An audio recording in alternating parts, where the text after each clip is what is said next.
Also, jetzt wollte ich euch doch das mal zeigen und euch fragen, was könnte das sein? Tennisschläger. Nein, kein Tennisschläger. Wenn ich das mit ins Flugzeug nehme, dann sagen sie ja, was ist denn das? Das muss ja auch durch diese X-Ray da durch. Ne? Da sage ich, ja, das ist so ein Teil von Musikinstrument. Wie ein Teil? Ja, das ist hat keinen Klangkörper. Was? Fragen die nicht dann? Ja, dann winken die das durch. Also, sonst ist ja immer, okay, ist vielleicht ein Messer oder eine Pistole oder irgendwas da drin. Also, Teil vom Musikinstrument, kein Klangkörper. Das ist zu kompliziert, das verstehen die nicht. Also, jetzt mache ich das mal auf, damit ihr seht, was es ist. Also, ich habe schon verraten, es hat was mit Musik zu tun. Es ist kein Sportgerät, sondern es hat was mit Musik zu tun. Und jetzt kommt Trara. Trara, ich bin schon da. Was ist das? Griffbrett. Ja. Griffbrett. Ja. Richtig. Sieht so aus wie unser normales Griffbrett. Und was macht man damit? Üben. Und üben?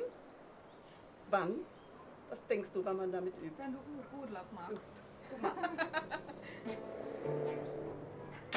Man kann mit Pixeln, Wow. man kann hören, was man tut. Genau, also das nehme ich zum Beispiel immer mit in Urlaub, um meine Hornhaut nicht zu verlieren, die Muskelkraft nicht, weil ihr wisst ja alle, wenn man das nicht macht, dann wird das hier alles wackelig.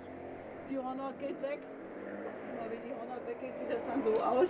Dann kriegt man Blasen und so. Und das ist echt toll. Wenn man das am Tag so 20 Minuten, eine halbe Stunde macht, kann man 3 oder 4 Wochen in Urlaub fahren. Und ist daher danach nicht 5 Monate außer Gefecht, sondern kann ziemlich gleich wieder richtig auch auf die Bühne gehen. Ich habe gesagt, das mindestens so 5 Tage, dann kann man wieder auf die Bühne gehen. Wenn man alleine auf die Bühne geht. Wenn man im Orchester sitzt, dann ist das nicht so schlimm. Aber wenn man alleine auf die Bühne geht, da muss man nicht so fest drücken, aber alleine muss man seine Tonprobe allein machen. Das ist jedenfalls eine ganz tolle Sache, weil die Seitenspannung ist genau wie beim normalen Cello. Und man kann das, entweder man sitzt sich so hin, man kann es so, einfach man kann dabei Fernsehen gucken, man kann sich unterhalten, einfach nur rutschen, drücken, quetschen, vibrieren, einfach das Rüstzeug. Das ist ein kleines Fitnessstudio für die linke Hand. Da, wo das hier aufhört, wäre normalerweise der Körper. Da weiß ich, da geht es in die Daumenlage so rauf. Ne? Also Intonation ist kein Thema, Konzentration ist kein Thema.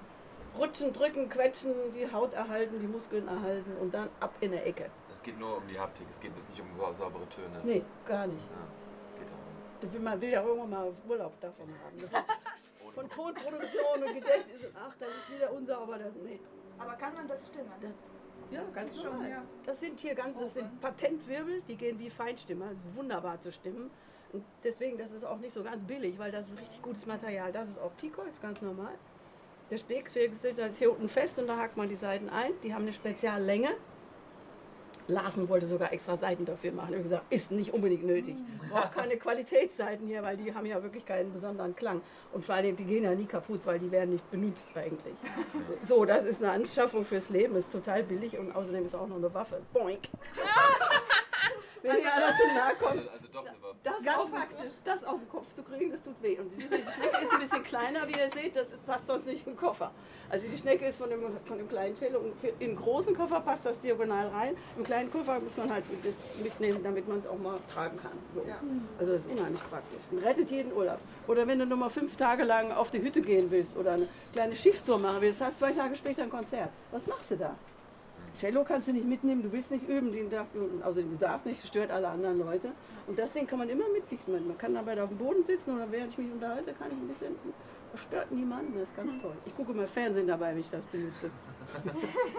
Aber die Seitenspannung, wie ihr seht, ist richtig hoch und das ist toll für die Finger. Also das rettet echt jeden Urlaub. Ich benutze das seit 40 Jahren.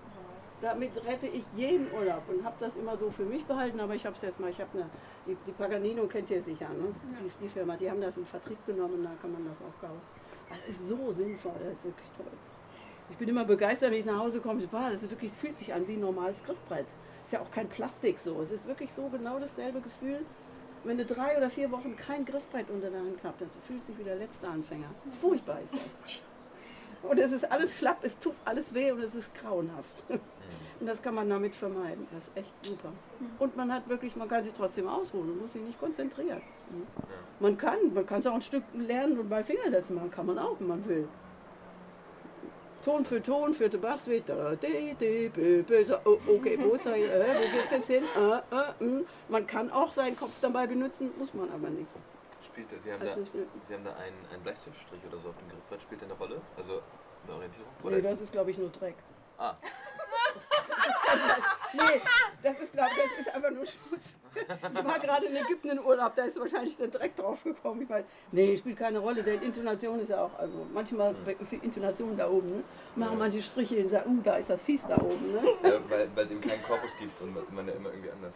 Ja, ja, man muss schon irgendwie eine Lage finden, weil wenn man hier drückt, muss man auch einen Gegendruck haben. Ne? Ja.